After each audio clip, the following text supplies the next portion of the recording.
Assalamualaikum warahmatullahi wabarakatuh. Halo teman-teman semua, apa kabar ya? Semoga dalam keadaan sehat ya. Perkenalkan, nama saya Nabila Oktaviani dari kelas 10-4. Saya akan memberikan materi sedikit kepada teman-teman mengenai bakteri. Sebelum kita mempelajari lebih dalam lagi tentang bakteri, teman-teman harus mengetahui dasar-dasar bakteri, seperti pengertian, ciri-ciri, jenis, dan lain sebagainya. Nah, sebelum saya menjelaskan, teman-teman tahu nggak sih bakteri itu seperti apa dan bentuknya seperti apa? Nah, bagi teman-teman yang belum tahu, saya akan memberikan penjelasan sedikit mengenai bakteri. Kita masuk yang pertama, tentang pengertian bakteri. Bakteri adalah mikroorganisme bersel tunggal yang termasuk dalam kelompok prakaryotik. Materi yang kedua tentang ciri-ciri bakteri. Ciri-ciri bakteri terbagi menjadi 5. Yang pertama, uniseluler. Bakteri organisme bersel satu. Yang kedua, prakaryotik, tidak memiliki inti sel. Yang ketiga, ukuran kecil atau berukuran 0,1 sampai 5 mikrometer. Yang keempat, dinding sel kuat yang tersusun dari peptidoglikan. Dan yang kelima, memiliki flagela. Memiliki struktur ekor untuk bergerak. Kita lanjut materi yang ketiga, mengenai struktur bakteri. Struktur bakteri terbagi menjadi 9. Apa aja? Yang pertama ada kapsul, kedua dinding sel, yang ketiga membran plasma, yang keempat sitoplasma, yang kelima nukleat, yang keenam ribosom, yang ketujuh flagella, yang kedelapan pilus, dan yang kesembilan adalah plasmid. Materi selanjutnya tentang bentuk-bentuk bakteri. Bentuk-bentuk bakteri terbagi menjadi 3 macam bakteri. Yang pertama, kokosus, bakteri khusus berbentuk bulat seperti bola. Contohnya, Staphylococcus aureus, seperti bergelombang, dan Streptococcus pyogenes, seperti berantai.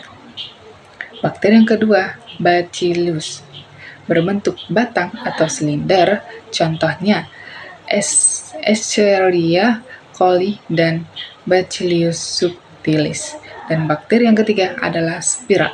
Ada 3 subkategori. Yang pertama, Spirillum, seperti kaku, contohnya Spirillum pilutans. Dan yang kedua, Spirochete, seperti fleksibel, contohnya Triponema pallidum. Dan yang ketiga, Vibrio, berbentuk koma atau setengah lingkaran, contohnya Vibrio cholerae. Lanjut, kita ke peran bakteri. Peran bakteri terbagi menjadi 2. Ada yang menguntungkan dan ada yang merugikan. Kita bahas satu-satu ya. Yang pertama, kita bahas yang merugikan. Yang merugikan seperti penyebab penyakit, pembusukan makanan, dan kerusakan lingkungan. Dan yang menguntungkan itu seperti yang pertama, dalam ekosistem terdapat menjadi 2. Yang pertama, daur ulang materi dan materi organik dan fiksasi nitrogen. Dan yang kedua, dalam industri. Di dalam industri terdapat 3 macam. Ada produksi makanan, ada produksi antibiotik, dan fermentasi. Yang ketiga, dalam kesehatan. Dalam kesehatan terbagi menjadi 2 macam. Yang pertama, probiotik dan produksi vitamin. Dan yang keempat, dalam kesehatan.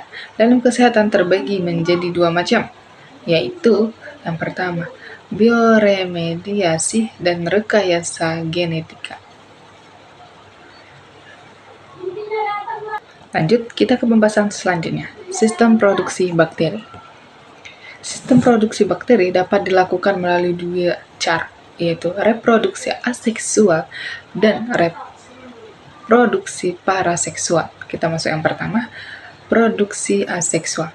Bakteri berkembang biak secara aseksual dengan cara pembelahan biner atau pembelahan dari satu menjadi dua sel.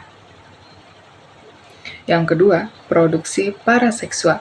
Bakteri berkembang biak secara seksual melalui pemindahan materi genetik atau DNA.